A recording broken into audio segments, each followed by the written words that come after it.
The following podcast contains adult language and themes, so don't say we didn't fucking warn you. You're listening to SarahTalk. It's political. Whatever the condition is in their home country is so bad that they're willing to go through that long, arduous trek to get here, where we've promised this American dream idea.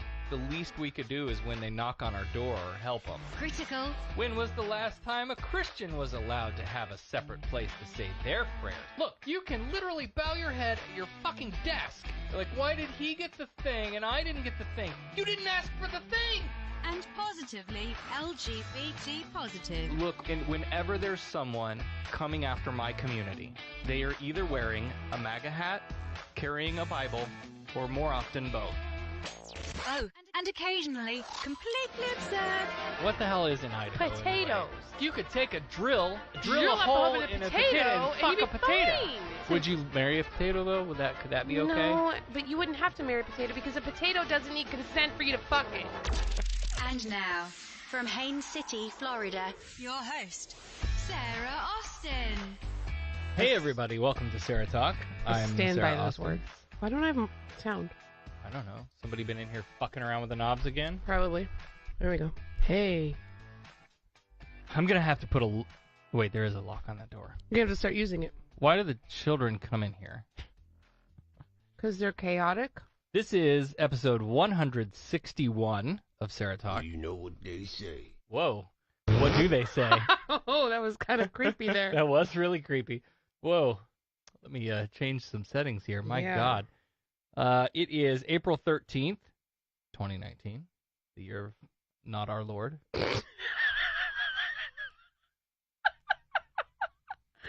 Ow.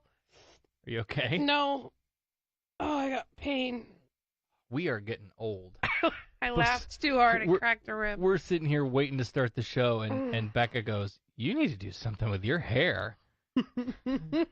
It's actually quite bad. I haven't colored it in a year at least. You want my shirt? We'll trade shirts. Yeah, maybe we should. That might be a good idea. Okay. So I want to talk about the last couple of weeks we've been mentioning that we were going to be with the atheist community of Polk County at our local Relay for Life, which we made a promise as well, but we'll come back to that in a minute. First, I want to just talk a little bit about the event. And we did a live stream from the atheist community of Polk County Facebook page where we talked about some of this stuff. But I want to kind of rehash some of that here for the different audience. So I have been to a few different cancer walk type events in the past. When I lived in Illinois, I did the stage sound and lighting for the Relay for Life and the Race for the Cure both.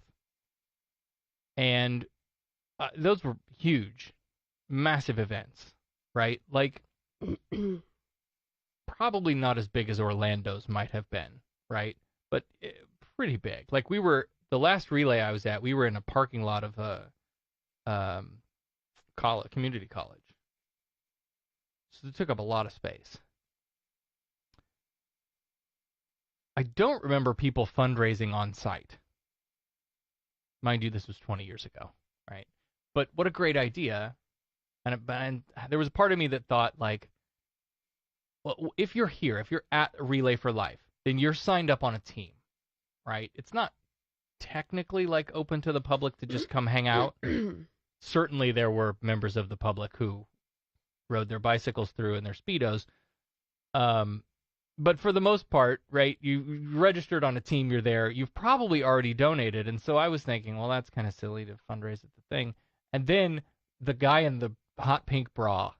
He was amazing. Oh, that was so good. Oh my God. He was wearing a tutu and a hot pink humongous bra over the top of his shirt with like dollar bills shoved in it. Yeah. And people were just shoving money in his bra to donate for cancer research, which I thought was so amazing. funny. It was great. Yeah. I had $1. I was so excited, and I said to him, "It's been my dream to just shove $1 in some random guy's bra." He says, "I'm not that random. I do this every year." Right. I was like, "Good on you, sir." So Because I never have cash, so that was yeah, no, we don't was ever carry funny. cash. This was a fairly small event compared to things that I'd been to before. It was in downtown Winter Haven at the Central Park. Beautiful downtown in Winter Haven. I guess it was newly remodeled park. And I really enjoyed it. It was a really good atmosphere. And so during our fundraising prior to the event itself, we had access to an app that showed, how much each team had raised, who the teams were, how many people they had on the team, that sort of thing. And then also you could take your phone with that app and like click on collect donation by credit card and let someone enter their credit card details to give you, like, you could use it as a fundraising payment processor. But anyway, so we knew that there were at least 2 churches that I saw on the list of teams. And my goal from the start was to try to be somewhat competitive in how much money we raised. We weren't, and that's okay, and I'm going to come to that in a minute. But let me look at all the teams here. So you had First Missionary Baptist Church. They were in 4th place as far as fundraising goes. Heartland Church was in 7th place, and we tallied in at 15th. Not too damn shabby. No. Especially when you consider, like, we started the Facebook group less than a year ago. We incorporated the atheist community of Polk County in March, and going to do these events is really the only, quote, advertising that we've done, right? So not having spent a lot of time getting our name out there, and not having a very large base of people in the group itself, I was super impressed that we raised just over $500 for the American Cancer Society Relay for Life. I was so thrilled and proud about that. It was absolutely fantastic. So while we were not competitive with the church amounts, Heartland Church raised nearly $3,000, and First Missionary Baptist raised $3,600. So there you go. And like State Farm was above them, right? And they raised a shit ton of money. So then we get to the thing, right? And hat tip to Keith, who did all the work really to put the team together, and then to Rachel and you, and we all came out and got everything set up, and I know that's not easy for everyone because we're also wrangling the kids because we want them to be involved in things like this too, and we don't have anything else to do with them anyway. So we set up our booth, and straight across from us, and one booth to the right, there sat one of the churches. They were at 1 o'clock. Yeah. So that was fun. It was beautiful. Unfortunately, they were selling popcorn at their booth to raise donations, and all of our kids were like, "Oh, popcorn!" But the money doesn't go to the church, so I'm okay with that. Yeah. But they were our competition. Yeah. So as our son walked off with his $1, so excited to go get his popcorn, I yelled, "Make sure you tell him you're from the atheist tent." And you wouldn't have needed to tell him that. He would have done it anyway. He would have, "Hi, I want some popcorn. We don't believe in God." Yeah. So, briefly, I guess, then you're set up in your tents, and the idea is that you're supposed to have one person from your team walking the entire time, and that's symbolic of the fact that we're not going to give up in the fight to find a cure and defeat this awful thing. Nobody did that, by the way. Like, very few people did that. No, yeah, there were a few who were committed to the somebody on our team's going to walk all night, but most of them did not, including ours. Our kids ran circles around our tent, if that counts. Yeah, that should count for something. So now you have people walking by. And we did this when we walked our laps around, like you're checking out the other tents, seeing what people have. Some people were selling stuff, like, again, to raise money for the event and the organization. And we had a lot of great interactions. Keith, you should call in and tell us the 224-40-SARAH, 224-407-2724, if you or anyone else wants to call in and talk about whatever you want to talk about tonight. Phones are always open. You can call. There was one conversation we had with a guy who is involved in a religious organization, but they have, like, a lot of people that are agnostic, I believe. Right. And they have, conversations about the deeper questions and things like that. And it was so hard for me because Keith and I are standing there and he's talking and he said something about, consider myself agnostic. And, he basically was saying, like, the only difference between me and you really is that, I just don't know if there's any gods. Like, right. I'm just not sure. Whereas you would say there are no gods. She about jumped out of her clothes. It was so funny. The physical, like, I was like, jolts. I gotta correct that. It was funny. Like, that's a large part of why I think we have to be so public in this thing, is because those conversations do need to happen. Maybe not in that wasn't the right time and place, right? Because I wanted to jump right up there and say, okay, let's define our terms, because I would say, philosophically speaking, Gnosticism is about knowledge, where the theology and the theism is about belief.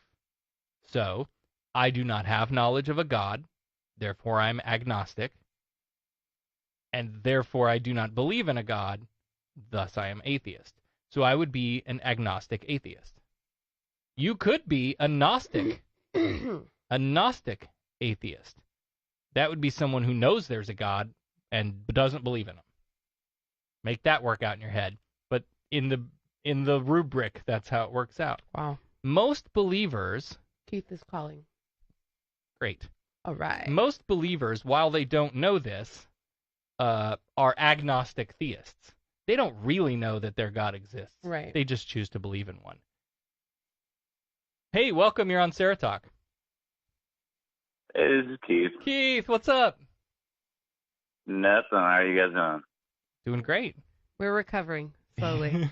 I stayed in bed until 12:30. You? She did. She slept all morning. Yeah, I had to get up early for work. So. Oh, that sucks. Burn. So you were here. You were there for this. We're starting out with the positive stories of the people we interacted with. What's your take? It was more positive than I thought it was going to be. I thought we were going to get way more weird looks and kind of some confrontations. I was kind of apprehensive about it, actually. Yeah. I thought we were going to catch some shit about it, but no, it went really well. Yeah, I was very pleased. I was especially worried because we had all of our kids there. Yeah. And I was like, oh, please don't let anything go down. Because, it's harder when the kids are there, because then you got to have the confrontation and then explain it to the kids in a way that, doesn't, like, stunt them. Right. So, yeah, absolutely. It was good. So we had some people come by that, were, I think you described it best when we did our live video, but, we're thankful that we were there. Mm-hmm. We talked to some people who are believers, but recognize that, and said so, that it's, we live in a country where you have the right to believe whatever you want, and we think that's great, and glad you came out. I don't know, what else? Keith, who else did you talk to?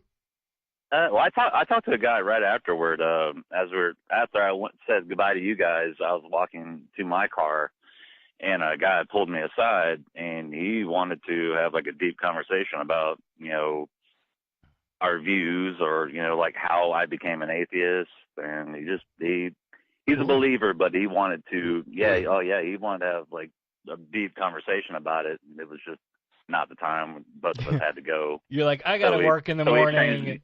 Yeah. So yeah, we exchanged numbers, and we're gonna meet up one day, and we're gonna suss it out. That's so great. That's cool. Like that's what it's all about, really. Yeah. Oh yeah, he was completely nice. I was surprised. Because whenever he sat me down, I was like, oh shit, here we go. Well, so let me tell. Just don't go to that meeting alone. Yeah, right. Buddy system. Yeah. Just do like the little Mormons and the J-Dubs do, and travel in teams. Yeah. So. Yeah, exactly. So I had a guy come up, and I was just standing out in the corner at the front of the tent, and he came up, and we have, the atheist community of Polk County logo on a thing and on the table, and it's real sharp looking and stands out real nice, and he stopped and he read it, and he looked up at me and he says, "Atheist? Are you serious?" And I said, "Serious as a heart attack."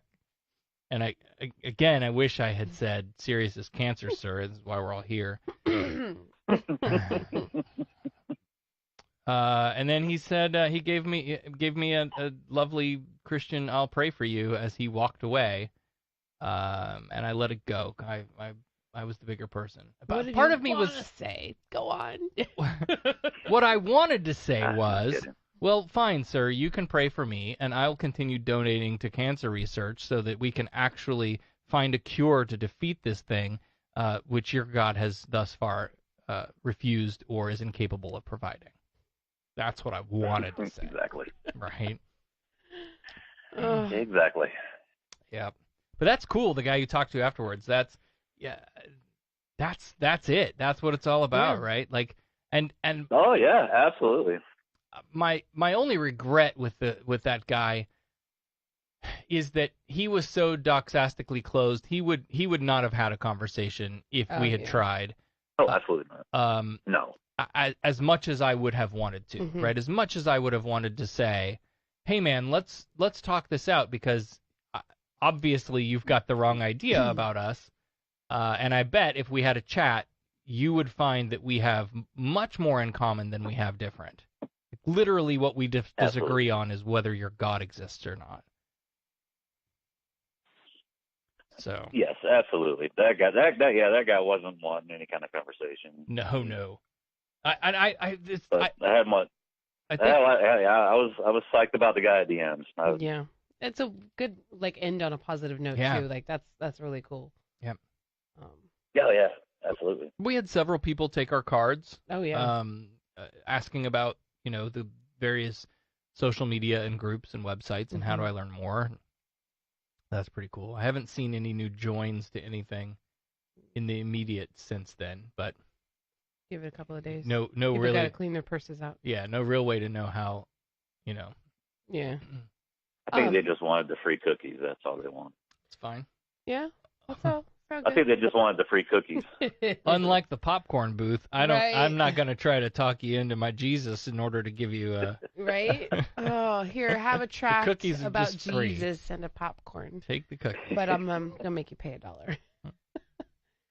But we got a lot of good ideas out of that too, Yeah. right? Like, okay, we do this again. What we need to do is, okay, let's sell cookies or whatever it is, right? To raise even more money for our team, and the whole thing, kind of the genesis of like having that stuff with us started with the idea of come to the dark side, we have cookies, and it was perfect. Because it was a Star Wars themed relay, and we're atheists. come to the dark side. That would have been so perfect. Right? And we could have had little labels on the bags of cookies that said, come to the dark side. We have cookies with our information on. We just didn't have the time and resources available this year. Oh, right. But you know what? That doesn't, now we have a better idea of how things go, and hopefully we get a good theme next time. Yeah. So it's on next year. Cool. So, overall takeaways, pretty positive, right? No, absolutely. Yeah, I was kind of stressing. I figured we were going to get some pushback, but no. Yep. A few weird stares and some asshole. Right. Yeah, I'm fine with it. Yeah, one asshole is fine. I'm good. I actually had a group of women, 2 women at first. They walked up and they were very, very nice, took business cards, asked, why they had never heard of us. I explained, we're very new. This is what we're doing and good for you. This is so cool. And then they kind of stepped back a little bit to go on their, they had a bag of cookies, and then they stepped back. But then 2 women that I guess were with them approached them, and they gestured, pointed over to our tent, and you could see them having a conversation. And then the other 2 girls came over, and I had another interaction with them, and it was funny because I was just like, most of my interactions were with women, and they were all positive, which was that's nice. good. That is good, yeah. I just flipped my hand in a weird Didn't way. think we were giving away devil cookies or anything. Yeah, right? Well, that's the other thing I was thinking of this guy and his, you atheist, are you serious? The other thing I might have said was, yes, and I'm trans too. Boogity boogity boo! Oh my God, that would have been great. Oh man, next year we'd have a live video feed at the table in the tent the whole time. I thought about that. I was like, damn it, we need a GoPro that live streams and just pop it up in the corner of the tent and just to record the whole day. The whole thing, yeah. Mm-hmm. Yeah. Okay, so we've got some updates in the chat Yeah, here. tell me what's going on in the chat. Let's see. Dan thinks we look upset. This was a while ago, so I don't know. Oh, I don't know what we were you upset need to about. Elaborate, Dan. Where was it? Victoria says, I'm an agnostic caninist. I believe there may be a gizmo, but can't prove it. Did she come in here with us? She's not in here tonight, no. Oh, sorry. Dan says, for those of you thrown off by Sarah's word of the day. Very good. What is it? Doxastically closed. I don't even remember her saying that. No. Doxastic logic is a type of logic concerned with reasoning about beliefs. The term I can't even say it. Derives from an ancient Greek, and he's actually got Greek text in the chat. Dan, what are you? That's awesome. Anyway, it means belief. So, lesson of the day. Victoria said, is preaching the word of gizmo citing dogma. Dog. Oh, nice. And Victoria also says, forget cookies if you want to raise money, sell special brownies. Yeah, not in the state yet. Hopefully soon. I'd eat them all. CBD oil you can use. You just can't use the actual. Yeah. Right. All right. Well, any last thoughts? Nah, I'm good. I'm very happy with the whole booth. It was a success. I loved it. Yeah, I guess my last thought of the whole thing is, and we kind of had this conversation, you and I, off to the side of, I am the type of person who I dive in and I don't start with the project small and then build it up. Let's do it, right? If we're gonna do it, let's fucking do it. And I just throw it all out there, and that's why, we've already started the social events, and the educational thing is gonna kick off, and we've got volunteer projects going already, and we could have really slowed down and taken our time and all of this stuff, and I think we kind of shared some frustration that here's another event, and it's the four of us again, Yeah. and our kids. Yeah. And we kind of talked through that, and then, and I can't remember who it was somebody that I talked to at the event, but it just reminded me that, like, obviously, again, we're very recently formed, very small group. We haven't really done, the more of these things we do, the more our name gets out there, the more people are going to look us up, the more people are going to follow and join and, become part of events. Yeah, and then absolutely. We're in the whole county, so there's people that live all over the place and work all kinds of different schedules, and there's all of this stuff. But then it comes back to, like, even if it's just the four of us for the next year, I don't think it will be. Yeah. We have people signed up for the volunteer thing that haven't attended a thing yet, and that's awesome.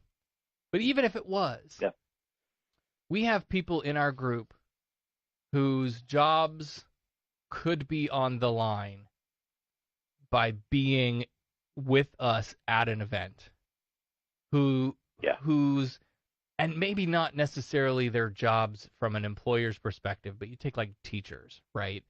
And some kid sees you at the event in your atheist booth, and then mommy, I saw Mr. So-and-so at the atheist booth, and that could be big trouble, especially when you've got guys like, are you serious? Yeah.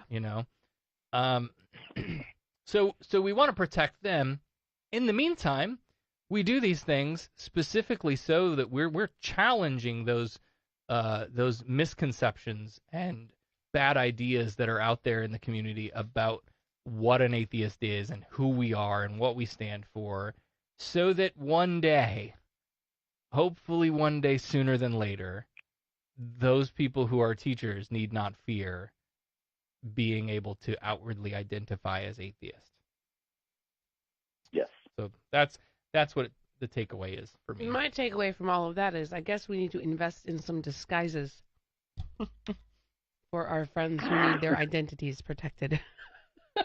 Our 3-year-old has a pair of glasses with the little fake nose. She loves it. It's hilarious. Yeah, the Groucho Marx. Yeah. Everybody. Oh, man. All right, man. Well, we'll let you go. We're going to move on to some more topics here, and we'll look forward to seeing you. I guess we're going to see you this weekend or later in the week at some point. It's like a few things going on. So. All righty. Absolute. All right. Thanks, Keith. We'll see you. Bye.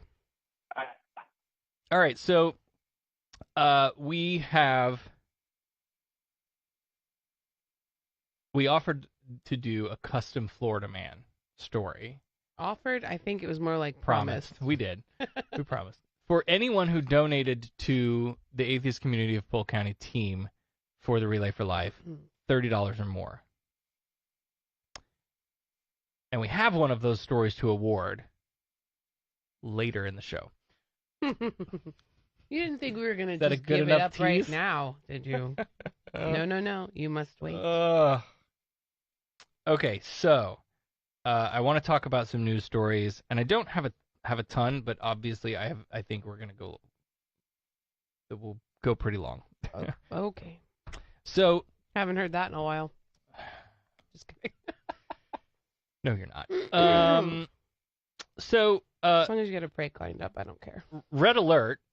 The ACLU has issued a travel advisory for immigrants and people of color to avoid travel to Florida. What? While we have many reasons for everyone to avoid Florida, this was in response to a pair of proposed bills in the state legislature. Oh, brother. Senate Bill 168 would prohibit sanctuary cities and require state and local government entities, along with law enforcement agencies, to support enforcement of federal immigration law. So they would have to support the enforcement of ICE policies. House Bill 527 would do the same, but plus also provide requirements concerning immigration detainers and provide a cause of action for personal injury or wrongful death attributed to sanctuary policy. The ACLU points out several problems with this, including that resources in these local entities is already very limited, and this would increase the use of those resources. as well as exposing those entities to significant legal and financial liability passed along to we, the taxpayer, of course. ACLU officials said, quote, last month, a report revealed that in just 2 years after agreeing to work with ICE, Miami-Dade County records showed that 420 people listed as U.S. citizens had false detainer requests against them. Wow. Could you imagine? And there are several lawsuits in the pipeline against Florida authorities for holding people on detainers. Now, I'm not going to pretend to know a lot about what's going on in all of this, but it seems pretty unnecessary, and I'm happy to hear arguments to the contrary, and I'm always willing to change my position if there is cause to. But on the topic of sanctuary cities,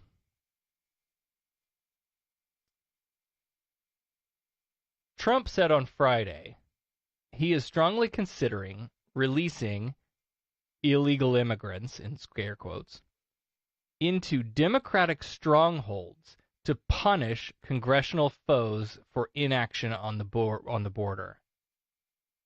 So, Trump says, no sanctuary cities, you have to support ICE, you find these people, you have to detain them until, and you turn them over to the federal authorities, and you have to do all this stuff, stop protecting these people.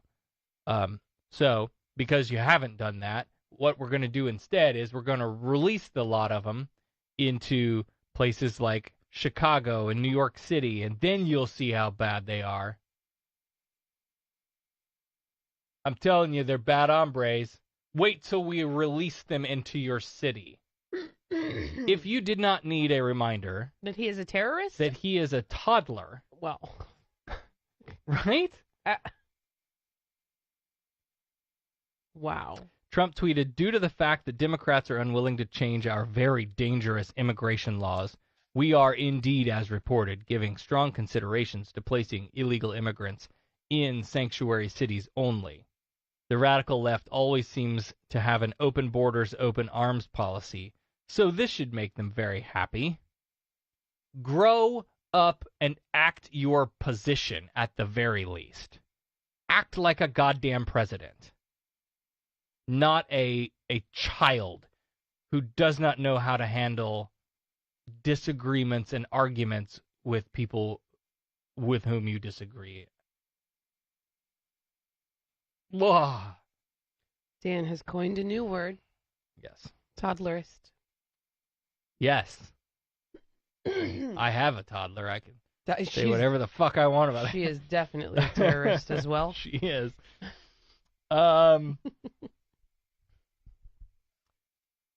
So this all happened just hours after White House and Homeland Security officials said, nope, we're not doing that. Flat out reject that idea. Not going to do it. And then Trump tweets, yeah, we are. We're totally going to do it. This reminds me of a conversation that happened in our house today. Oh, God.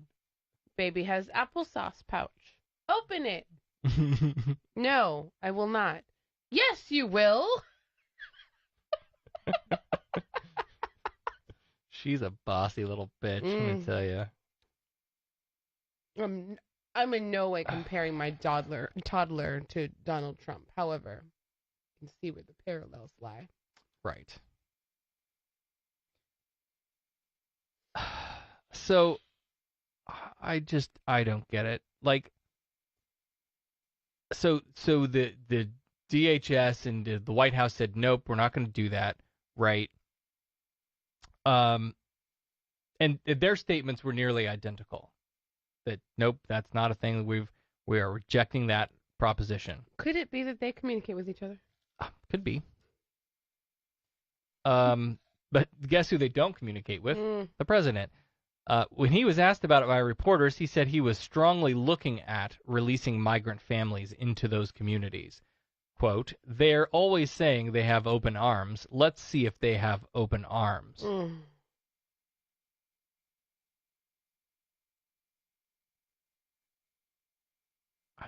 It's so absurd. Again, of all the problems that we face in our country, This is the one. Now, I'm not suggesting that this is some sort of boutique issue. And I use that language specifically to transition into the next story, and I use the word transition to the next story, too. Oh, my God. I can't do it. People, send help. I just don't think... I don't have the evidence that it is as big a problem as the Trump administration, or Trump, seems to make it out to be. And again, happy to see some data to see that, okay, maybe I'm wrong. Maybe we do need some sort of reform. It's all fear-mongering. That's what I believe. Anyway. So the next story then, as of yesterday, it is once again not cool to be trans in the military. The Trump transgender military ban is back into effect. So Axios put together a timeline, and I'm going to pop through just a few of these important key events that led us to where we are now. And it starts with, don't forget, everything that's happening right now in our White House is a direct response to something Obama did, right? The Trump administration, day one, their plan was, people elected us because they didn't like Obama. And they knew with Hillary they were going to get more Obama. So we're going to take away all the things Obama did. Right? We talked a lot about that during those first few months. So in June of 2016, under President Obama, the defense secretary lifted the Pentagon's ban on trans people serving openly in the armed forces and said that the Pentagon will cover medical costs for uniformed personnel who undergo gender-affirming transition. June 2016. Yeah. Okay. That wasn't that long ago, people. Nope. In October of 2016, transgender troops were able to start formally changing their gender ID with the Pentagon's personnel system. In June of 2017, military chiefs were granted a 6-month delay by former Defense Secretary Jim Mattis, per the Obama-era rule, June 1st deadline to determine enlistment guidelines for new transgender recruits. So kick the can 6 months. They said, Pentagon officials said there are now at least 250 service members in the process of transitioning to their preferred genders. July 2017, 1 month later, Trump tweets that transgender people will not be allowed to serve in any capacity in the U.S. military, citing medical costs and disruption. And the page that I didn't print out shows the actual costs, single-digit billions of dollars, I think, of what it would cost for transgender medical care for military personnel, which is fractionally percentage of their total budget. Pennies in the jar, right? Not a huge cost in the big picture. I just had a thought. Look out. Everybody sitting down. Do you think that he is so intimidated by trans military people because here's somebody who has had to go through a lot in their life, but they still want to serve in the military, and he is somebody who's such a little pussy that he had to use his bone spurs as an excuse to not serve? Right. Like, yeah. I feel like that's what happens when somebody intimidates him. He just attacks them. He's a bully. Yeah. And we know this about him from his business behavior. We've known this about him for decades. Yeah. Okay, so June, July, now August 2017. the administration formalizes the ban. The ACLU sues the administration in Stone v. Trump on behalf of 6 trans members of the armed forces. October 2017, a federal judge temporarily blocks the ban. Then November, a second federal judge blocks the ban, saying it will likely violate equal protection provisions of the Constitution. This ruling says the government has to pay for service members' gender-affirming transition. The first judge did not say that. Now, December 2017, the Pentagon announces that trans troops will be allowed to enlist in the military beginning January 1st, 2018.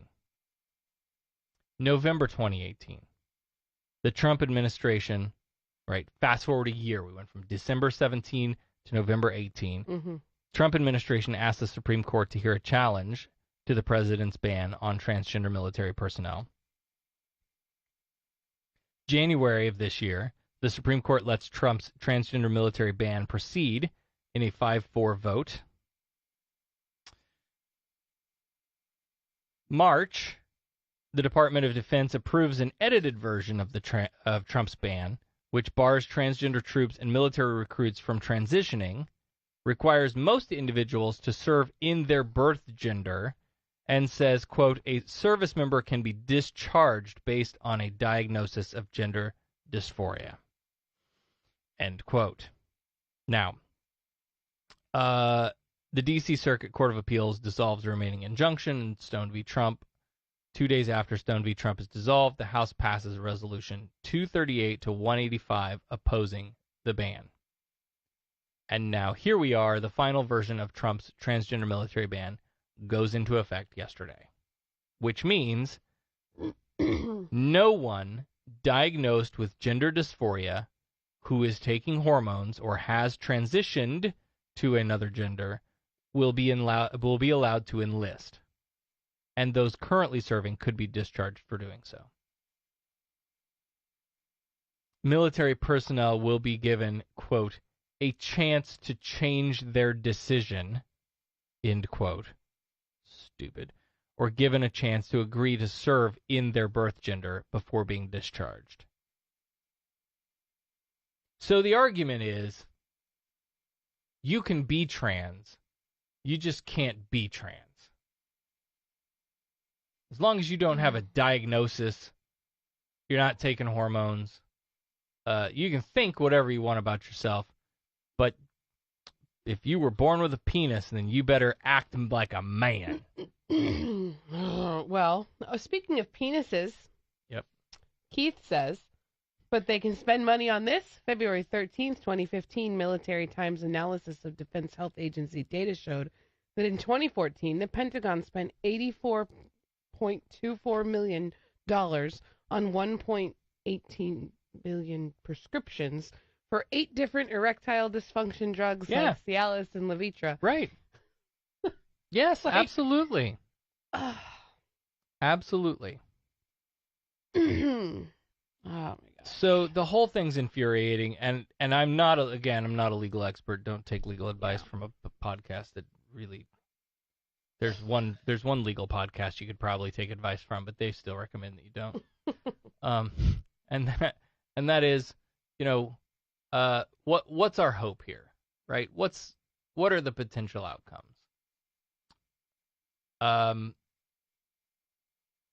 Odds don't look great in the Senate. The House passed the House. So they could pass a law effectively overturning this ban, I suppose, right? If it's written into law that trans people are allowed to serve and how and all of that.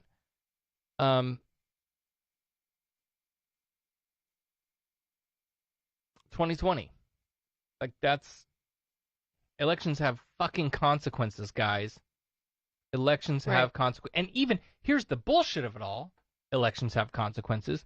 Even if we, let's say, and we've worn blue in solidarity, I guess, tonight, completely unintentional. Even if we do blow the lid off of 2020 and we take both houses and we take the presidency and things are looking great, well, the last asshole just left us with a couple of lifetime appointments to the Supreme Court who are going to vote his way regardless of who we have in power. And so whatever we do in the executive and legislative branches that get challenged up to the Supreme Court, and it's not just the Supreme Court, right? Trump is in charge of court appointments all throughout the levels.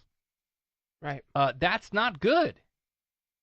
They can do whatever they want, and you can say, fine, you can try to argue that, most justices, most people who are aspiring to this are beholden to the law, and they just want to do the right. Nope, they all don't. They just want a paycheck, and so they're going to... And some of them are activist judges, and both sides, I'll give you that. Yeah. The left has some, interest in that too. But yes, these are activist judges in the last two, Gorsuch and Beer. Oh, man. But what else do we do, right? What else do? You just get fucking angry and you drink lots of rum. My rum's almost gone, by the way. Patreon.com/SarahTalk if you want to help me buy some more rum. But it's really frustrating, and so I really just I kind of wanted to recap like how the hell we got here, but also to say that like I'm gonna play in the ad break. What is it? The Trevor Project that I have. If you're a trans person and you are affected by this news, do some self-care. Take care of yourself. I get it. This shit is overwhelming, and it's frustrating because it feels like there's nothing we can do. I get it. And if you need somebody to talk to, please do the right thing and reach out. There are several organizations that you can reach out to. Because I know this kind of stuff can really weigh heavy on some people. So that would be my advice. Like I get it. I know that a lot of you are feeling a lot of feelings right now, and I just want you to be okay. So please take care of yourselves. Mm-hmm. Okay, moving on. Speaking of elections, Touchy Uncle Joe. Whoa. Okay. You've been hearing about this? Probably not. So Joe Biden. Oh God. Yeah, I did hear about that. Yeah. So he releases this weird video that's sort of not really apologizing for making people feel uncomfortable by the weird way he like hovers over them and breathes. Like okay. Go ahead. I thought about this a lot when the news story hit. Good. And I thought, are we okay? I mean, yes, if it makes you uncomfortable, by all means, yes, it's not appropriate. But then I look at Joe Biden and I think, he's like Grandpa Joe. Right. Like, I had a grandfather who did that's just the way old men are. And right, like if you're at a campaign event. There is a if you're at a campaign, sorry. I'm going to pantomime. If you're at a campaign event, right, and it's loud as fuck, people are screaming and hooping and hollering, and I need to tell you something, and I'm creepy Uncle Joe, I might do this. I might come up behind you. I totally didn't even mean to jump, but I did. I'm sorry, did I make you feel uncomfortable? You did. What in the world? This is creepy for some reason. I'm getting like... And I might whisper in your ear. Uh-huh. Right? But the claim was that he like got up close and was like, "Let me smell your hair." Maybe, okay, fine. Let's still playing devil's advocate here. Maybe you're at a campaign event and you're rushing around and you go, oh, and you rush over there and you realize you're out of breath. So it wasn't really oh my God. It was a take a deep breath before I say what I'm going to say because I'm about to pass out because I'm an old fucking man and I can't breathe. Right. Just saying. Dan, thank you for sharing the Trevor Lifeline information in the chat.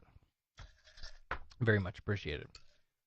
So this was initially portrayed as women being made to feel uncomfortable. And I don't know if anyone else has made any claims since this thing happened. To be honest, my work schedule was shit this week. You're lucky there's a show. There were 2 days I had turnarounds where I had to work like 8:30 in the morning to 4 in the afternoon and then come back at 11 o'clock at night and work overnight, right? So you're lucky there's a show.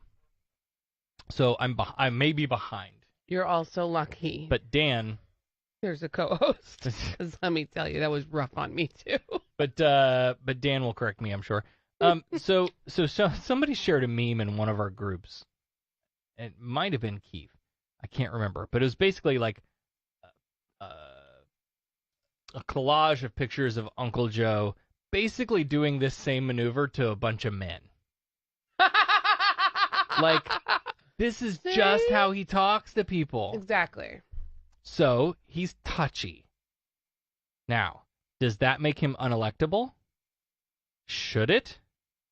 He didn't grab any pussies, as far as we know, and you know because he's basically a celebrity, he could, and they let him. Oh, yeah. Somebody told me that. Please. I remember. Now, all of that said, not excusing the behavior of Joe Biden, if someone was truly made to feel uncomfortable, then he should address that and be legitimately apologetic. And again, if that's just how he is with everybody, that's a little hard for me to juggle those the pieces of that puzzle. Well, because you want to be fair to all involved. Yeah, exactly. Right? So if I'm made to feel uncomfortable, and I think a big part of me falls back to how is it handled. Did she ever reach out to him personally first or his people first to say, hey, this made me feel uncomfortable? Right. Or was this just a publicity grab? Like, and who knows? Really? And who knows really at this point because it's only just happened. But like that's like if the proper steps were followed to begin with and she reached out to his camp and they didn't do anything, then I can understand her coming public with this. But it's not like he did anything other than make her feel uncomfortable. So what is she trying to gain here? Right. So and again, that like, makes me want to believe her, but I also have a problem with the way it's handled if it wasn't handled. Right. And the response, in my mind, should be, hey, listen, if I made you feel uncomfortable, I am deeply sorry for that. I didn't realize that that was going to be the outcome. Mm-hmm. And I will keep that in mind as I move forward and whatever. Keith has suggested a poll, or maybe it was Rachel. I'm not sure. I'm sticking with Keith because we already talked to him. Start a poll. Would you fuck Joe? No. No, you wouldn't, or no, you're not starting that poll. So at the end of the day, neither. Here's my position on the electability bit. There are 2,020 people running in the 2020. They took the 2020 literally. There are 1 billion fucking people running for president in 2020. Everybody is running for president in 2020. I think we have so many better choices than Joe Biden, and that's coming from someone who deeply misses the Obama-Biden bromance. But he's nowhere near my top 5 for 2020. He's polling real high in some of those early battleground states that they're doing preliminary polling in. But that's... I haven't seen this yet, Dan. Find it. I love the fact that someone found a picture of the Nevada accuser doing the exact same thing to Joe Biden. Oh, that's special. I hadn't seen that twist. Either. Yeah. Plot twist. Victoria says, depends. Can it be a 3-way with Obama? And apparently Rachel would fuck Joe. I'm with you, Rachel. I get it. I do. Yeah. And I'm out of ice. We're very shortly to a break. So hang in there. The next story, while we were away. Chicago elected its first ever black female / first ever lesbian mayor. Lori Lightfoot. Cool name. You know who I wonder has a good opinion about this? Self-hating black pastor who thanks God for slavery, thinks black people are mentally retarded for making babies out of wedlock, and thinks black youth should be sent, quote, back to the plantation, Jesse Lee Peterson. Are you really going to make me That's the first suffer? guy I thought of. Wasn't that the first guy you thought what his opinion would be? No? Not particularly anybody that I care whose opinion what his opinion is, but okay, he's just going to torture us anyway. I am blown away how there are people in our country. I thought he was going to say avocado. What? He said our country, but he just said it really funny, like it sounded like the beginning of the word avocado. Would it make you feel bad if I told you he was born with a cleft palate that was never taken care of until he was Shut in his 20s? up. Really? Yeah. Oh, now we can't make fun of him anymore. Oh, we can definitely make fun All right, of him. well, Listen. I can't see him, so you're going to move Neither can Dan, so... Who have no shame about being wrong now. And that wrong is being accepted as right. And that you have mere lesbians. I think we got more than one in the country. Mm-hmm. And homosexuals and homosexual. Men. Why is it that everyone who has these toxic views of sexuality have that special way of homosexual, like it's like toxins flowing off the tongue, the way they say it. It's because it's... I get it. It was somewhat rhetorical. Oh, okay, sorry. And women who are living together without being married, and Muslims and... Muslims? What the fuck? Okay, I have a challenge. This is an artistic challenge.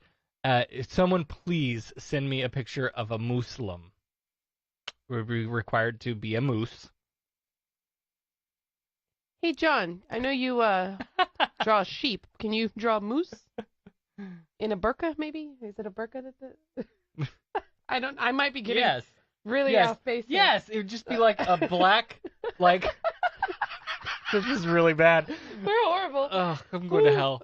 It's okay. I'll be there with you. Right, like just imagine a black piece of fabric with a little outline of the... It's like antlers. Oh my god! It's like what would happen if what is it? Bullwinkle? Yeah. Was a ghost for Halloween? Squirrel. Yeah. Yes, exactly. But with a black sheet instead of a clan white sheet. Right. Okay. All the wrong kind of people running our country, and it's like they are becoming first-class citizens, while the Christians, the men and women of God, are becoming second-class citizens. Not exactly. Isn't he the one who believes that black people are second-class citizens? Why is he... And should be, he believes. But so why does he... Oh, God. Seriously? What in the world is wrong with these people? Again, like, what is the quote that when privilege is being challenged, it looks like discrimination to the privileged? I won't get that quote right. But, don't try. Yeah, that. Good is being hidden away. What? Good.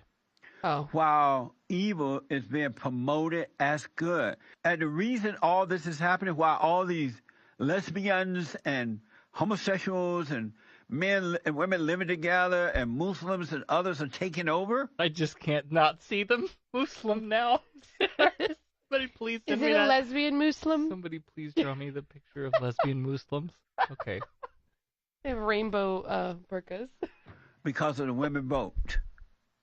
There are more women voting because they say there are more women in America than men, right? And they are voted for the wrong thing, folks. The wrong people. The wrong emotional reason.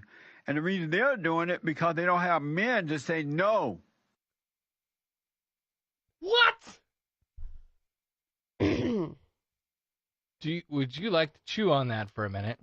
No, I would like to vomit that out. The reason is that women are not voting the way their men want them to. Are you fucking kidding me?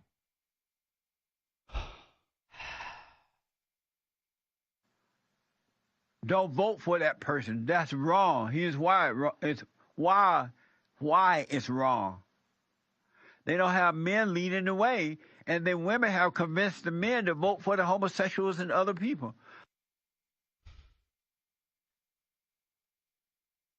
Women got a lot of power, convincing all these men to vote for the homosexuals. This guy. You should. This is the tame of his stuff. You should watch some of his more toxic stuff. I refuse. No. That's it. Patron exclusive. Jesse Lee Peterson. Listen. Oh fucking God! I will quit this show. Sorry, I'll get Keith to come co-host with me. I will quit this show. No.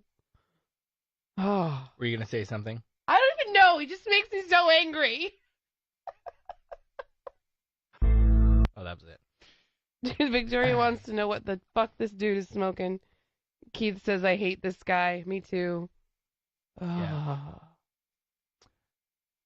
Victoria says, take a picture of Flat Jesus with Flat Moose Slim and send it to his producer at SarahTalk. Yes, I love it. Oh my God, that's so great. We need to have a Flat Muhammad. Because they're not supposed to be any like pictures or drawings. Oh my God! You know Can we do I mean? like a 80s style so commercial of my buddy and me, and do Flat Muhammad and Flat Jesus playing with their toys? Yes. Oh my God, I love that so freaking hard. Oh my God. Keith says I'll sit in on that one, but I will curse a lot. That's quite all right. Oh my God. Oh, good. We'll just schedule it around my vacation then. I'm taking hold on. I'm taking a solo vacation. Wait. I leave Sarah and Keith with the kids. Shit. Good luck, baby. I'll be in the Keys.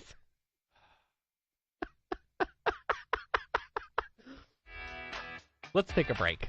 If I'm not here when we get back, please call the authorities. Oh, and then my thing broke.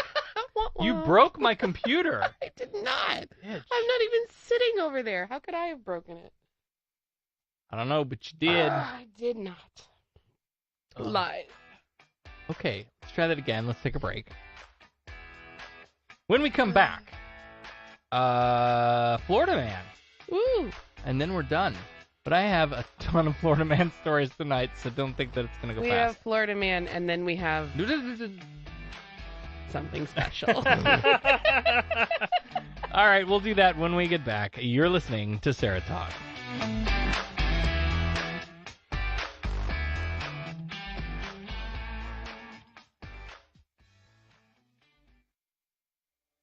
I was feeling so alone.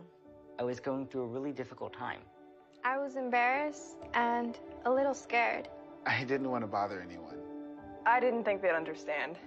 I thought it would just make things worse. It was tough at first, but I did it. It ended up taking a huge weight off my shoulders. I feel a lot better. I'm glad I asked for help. I asked for help. I asked for help. I asked my teacher. I asked my aunt. I asked my dad. I asked my mom. I asked the Trevor Project.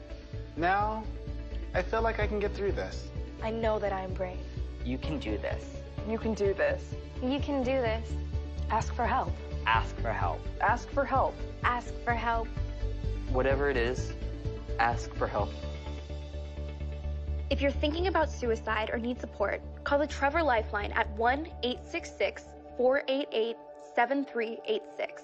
Trained counselors are there to help 24/7. Ask for help. In today's health-conscious society, you have many beverage choices. But do you know what's in all of them? So much sugar, sodium, and things you can't even pronounce. Dihydrogen monoxide. What's that? Sometimes you wish you just had a simple, more elegant solution for your beverage needs. Introducing H2O, the first ever chemical-free thirst quencher. H2O is simple, simply composed of 3 portions of 2 elements, hydrogen and oxygen. H2O means chemical-free, unlike water, which is filled with all sorts of shit. When we tested H2O, we found traces of no other elements. So pure, the bottle may as well be fucking empty, with all the same nutritional content as a breath of cool mountain air.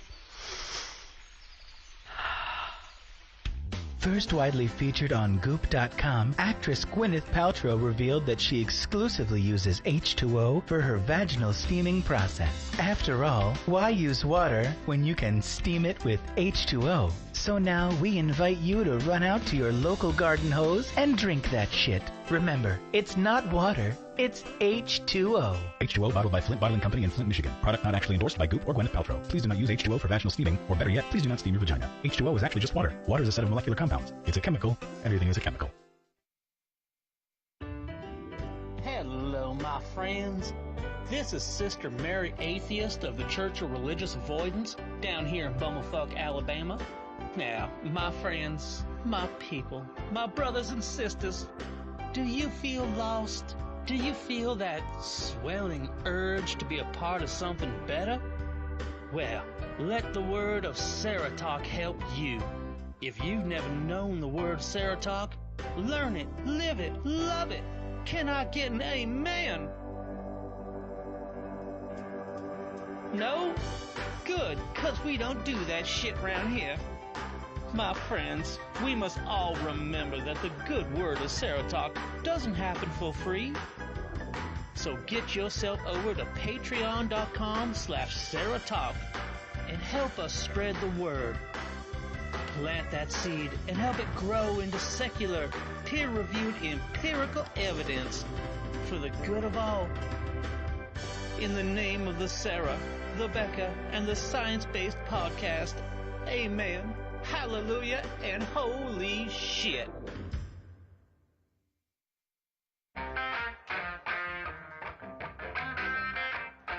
Hey, this is Morgan Stevenson tuning in from Kalamazoo, Michigan at the SarahTalk podcast. Hey, welcome back to SarahTalk. I am almost out of rum. Thank you for the extra Diet Coke there. Appreciate it.